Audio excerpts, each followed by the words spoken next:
नमस्कार दोस्तों, मैं हूं कविता मुखर और आप सुन रहे हैं सदीनामा। आज शनिवार दिनांक 11 जून 2022 है। प्रस्तुत है आज का संपादकीय। अपनी माटी, अपने देश से भला कौन प्रेम नहीं करता।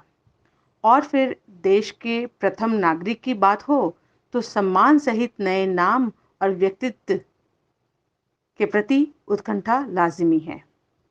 परंतु इस सर्वोच्च पद हेतु नामांकन के लिए जिस तरह की कवायद राजनीतिक दल करते हैं वह रोचक व अचंभित करने वाला होता है।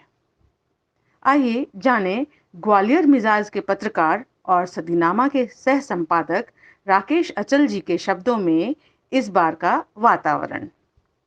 संपादकीय का शीर्षक है देश का राष्ट्रपति कैसा हो, ऐसा हो वैसा हो, किसके जैसा हो।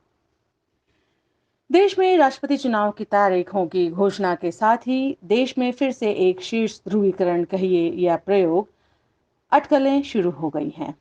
अब परंपराओं और योग्यताओं का युग नहीं है, अब प्रयोगों का युग है।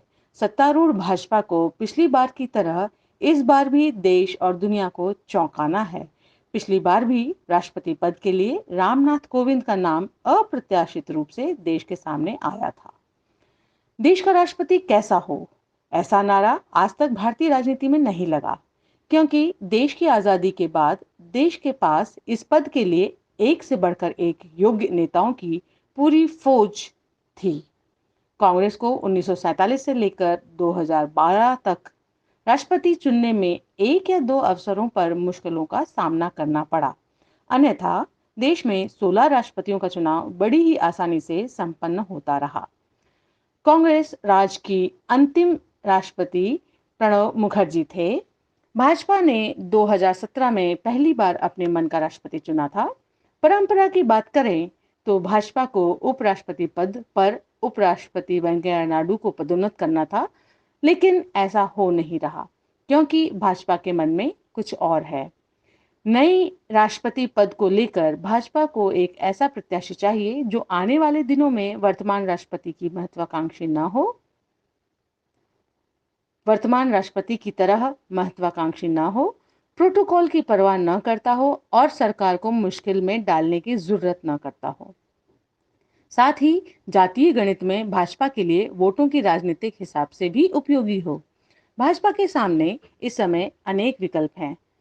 दुनिया भर में अल्पसंख्यकों की घोर उपेक्षा और प्रताड़ना के लिए कथित रूप से बदनाम हुई भाजपा सरकार किसी अल्पसंख्यक को भी इस पद पर ला बैठाए तो किसी को कोई हैरानी नहीं होनी चाहिए।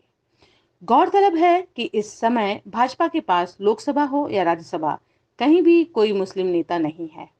राज्यसभा चुनाव में भी किसी अल्पसंख्यक को टिकट नहीं दिया गया। भाजपा का एक सपना जयप्रकाश नारायण के बिहार को जीतना रहा है। दुर्भाग्य से बीते 4 दशक में जब से भाजपा वजूद में आई है, बिहार में स्वतंत्र रूप से राज नहीं कर पाई है। बिहार में सबसे ज्यादा मुख्यमंत्री कांग्रेस के रहे। इसके बाद जन क्रांति दल, कांग्रेस, जनता दल, सोशल पार्टी और राजद के मुख्यमंत्री रहे, लेकिन भाजपा को कोई मौका नहीं मिला। बिहार में जेडीयू के साथ भाजपा जरूर चौथी बार सत्ता में है। अब भाजपा के सामने एकमात्र विकल्प यह है कि वो जेडीयू से सौदा कर सुशासन बाबू यानी नीतीश कुमार को राष्ट्रपति बनाए और बदले में भाजपा के शहनवाज खान या सुशील कुमार मोदी को मुख्यमंत्री बनाकर अपना सपना पूरा कर ले। मुमकिन है कि नीतीश बाबू इस सौदे के लिए राजी भी हो जाएं। भाजपा और जेडीयू के खेमे में हाल ही में सुनियोजित तरीके से नीतीश बाबू का नाम राष्ट्रपति पद के लिए चलाया भी। नीतीश बाबू के मन में भी लड्डू फूट रहे होंगे, लेकिन ये नाम अंतिम नाम नहीं है। अभी भी भाजपा ऐन मौके पर नागपुर के निर्देश पर किसी और को राष्ट्रपति पद का प्रत्याशित घोषित कर दे तो कोई बड़ी हैरानी नहीं होनी चाहिए। भाजपा को दरअसल राष्ट्रपति पद पर कोई शाखा मृग ही चाहिए, जो संयोग से नीतीश बाबू है नहीं। भाजपा को नीतीश बाबू उतने ही भरोसेमंद भी नहीं लगते जितने कि रामनाथ कोविंद थे। नीतीश बाबू भाजपा के लिए कांग्रेस के शासन में राष्ट्रपति बनाए गए ज्ञानी जेल सिंह भी साबित हो सकते हैं। जिन्होंने तत्कालीन प्रधानमंत्री राजीव गांधी की नाक में दम कर दिया था। राष्ट्रपति चुनाव में भाजपा को तकनीकी रूप से बहुत ज्यादा परेशानी आने वाली नहीं है, क्योंकि राज्यसभा में भी उसकी सदस्य संख्या पर्याप्त है, लोकसभा में तो है ही। ऐसे में शायद ही कोई दल भाजपा के प्रत्याशी का विरोध करे। भाजपा की कोशिश होगी कि राष्ट्रपति का चुनाव सर्वसम्मति से हो, लेकिन ये तभी मुमकिन है जब भाजपा कांग्रेस समेत अनेक विपक्षी दलों के नेताओं को ईडी और सीबीआई के जरिए सताना बंद करे। भाजपा के साथ कांग्रेस और अन्य दलों के सौहार्दपूर्ण रिश्ते नहीं हैं। यहाँ तक कि ममता बनर्जी और उद्धव ठाकरे तक भी भाजपा से नाराज हैं। इसीलिए अभी इस बात से इनकार नहीं किया जा सकता है कि विपक्ष राष्ट्रपति चुनाव में अपना कोई सांकेतिक प्रत्याशी नहीं उतारेगा। अतीत में राष्ट्रपति पद के चुनाव में अंतरात्मा की आवाज का भी आह्वान किया जा चुका है। ये आह्वान कांग्रेस ने खुद किया था। इसमें उसे आंशिक कामयाबी भी मिली थी।